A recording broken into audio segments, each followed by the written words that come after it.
You're watching Eye on Africa, France 24's program focused on the continent. Here's what's ahead. Mass defections from Boko Haram in Nigeria. Thousands of Islamic extremists have laid down their arms. Our correspondent in Lagos explains why it's happening now.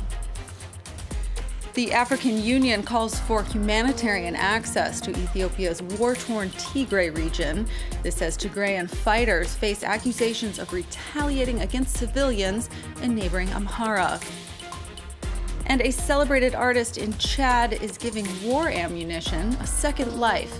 Bullets once used to kill become tributes to war victims across Africa. The Nigerian army says nearly 6,000 Islamic extremists have surrendered in recent weeks. That makes it one of the largest defections since the insurgency began 12 years ago. But the surrenders have created a difficult situation in the northeast. Officials there have to decide whether to accept them, despite tens of thousands being killed during the conflict. Our correspondent in Lagos, Sam Olakoya, gives us insight on the reasons behind the defections. The Nigerian military is claiming success for the mass surrendering of Boko Haram members and their family. The military says in the last few weeks, 6,000 jihadists have surrendered with their families. These are mainly those the military described as foot soldiers and their commanders. Since the insurgency started 12 years ago, this is the first time such a large number of Boko Haram members are surrendering to the military.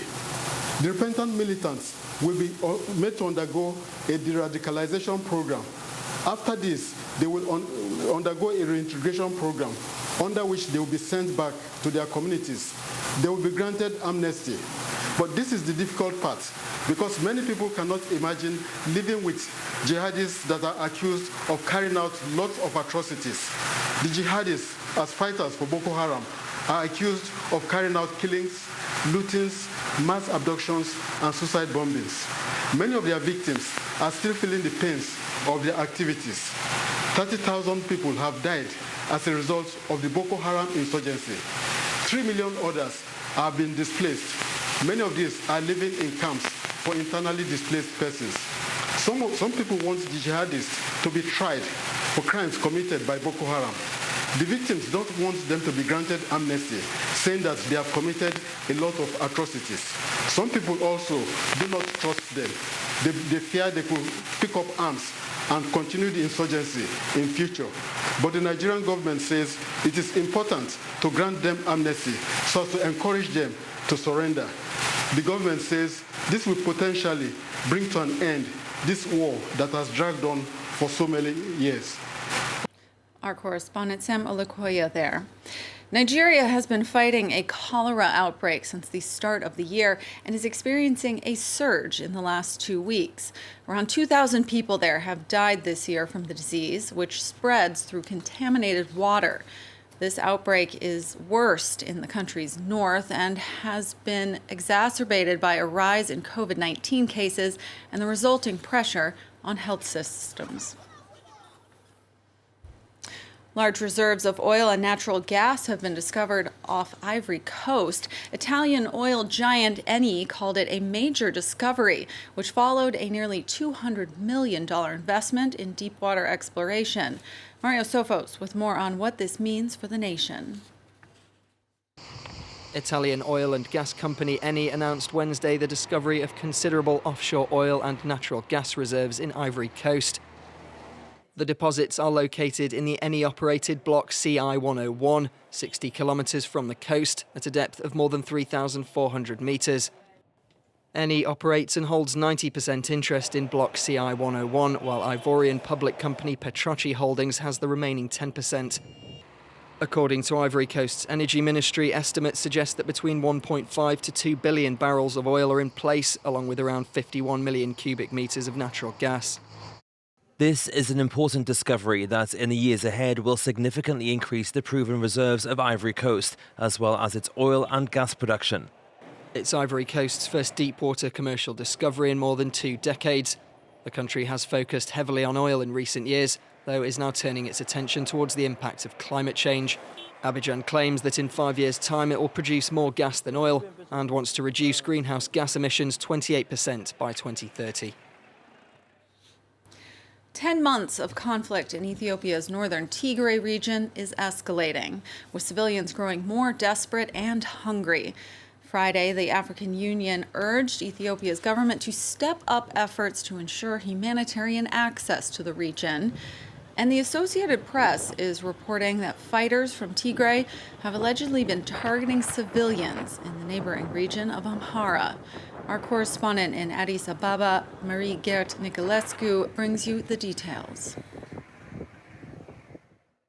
Several accusations are emerging against the TPLF, in particular in the Amhara region of Ethiopia. The group is being accused of killing civilians, shelling religious sites, as well as looting medical equipment, according to interviews conducted by the Associated Press. In recent months, the conflict in Tigray has spread to neighboring regions. The TPLF is battling government troops as well as Amhara militia groups. It said that its offensive in Amhara is an attempt to stop the aid blockade that has been imposed on Tigray for several months now. The UN said that the humanitarian situation in Tigray is set to worsen dramatically. No aid truck has been able to access the region for almost 2 weeks now, and almost 1 million people are facing famine in that region, according to the United States. Since the beginning of the war in Tigray last November, all parties to the conflict have been accused of killings and lootings. Retaliatory revenge attacks are now fueling the climate of violence, the climate of insecurity in those areas, in addition to the military confrontation. As a result, hundreds of thousands of people were forced to flee their homes in Tigray, but also in Amhara and Afar. On Friday, the African Union Commissioner for Peace and Security said that all parties to the conflict should come to the table, and he said that a military solution is not realistic. That was our correspondent, Maria-Gert Nicolescu. Millions of Johnson & Johnson COVID vaccine doses produced in South Africa are being returned by the European Union. There was criticism of the export because of the low levels of vaccination in Africa compared to the EU. The African Union's special envoy says that all vaccines being produced on the continent will now stay in Africa and be distributed to Africa. The World Health Organization is resounding the alarm on the lagging COVID vaccinations in Africa. Most countries are currently reporting single-digit vaccination rates. The WHO says 4 out of 5 African nations are at risk of not meeting the target to vaccinate the most vulnerable of their populations. Cole Stangler with the story. It's an urgent, if familiar, message from the WHO. Vaccine hoarding has held Africa back, and we urgently need more vaccines. As more doses arrive, African countries must zero in and drive forward precise plans to rapidly vaccinate the millions of people that still face a grave threat from COVID-19. The World Health Organization set a worldwide goal earlier this year, calling on countries to vaccinate the most vulnerable 10% of their populations by the end of September. At this stage, just 9 African nations have met that target, a group that includes Seychelles, Cape Verde, South Africa, Morocco, and Tunisia, while Comoros, Equatorial Guinea, and Sao Tome and Principe are expected to soon follow suit. Otherwise, the picture is bleak. 42 of the continent's 54 nations are on pace to miss the WHO's target. So far, just 3% of the total African population has been fully vaccinated, a number that lags well behind the United States and the European Union, both of which boast rates of over 50%. The WHO warns that gap risks prolonging the pandemic and the socioeconomic devastation that comes with it. The vaccine crisis illustrates the fundamental weakness at the root of the pandemic: the lack of global solidarity and sharing. The vaccine sharing initiative known as COVAX has also disappointed. To date, it's delivered just 40 million shots to Africa, a fraction of what health experts say is needed. And finally, we take you to Chad, where one of the nation's most celebrated contemporary artists is giving bullets a new life. Apollinaire Guidembai uses bullet shells and other war materials to create tributes to the people killed by them.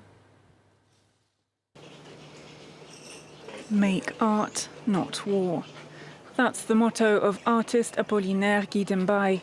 He crafts these sculptural, textured pieces from a variety of recycled materials, including bullets and shell casings.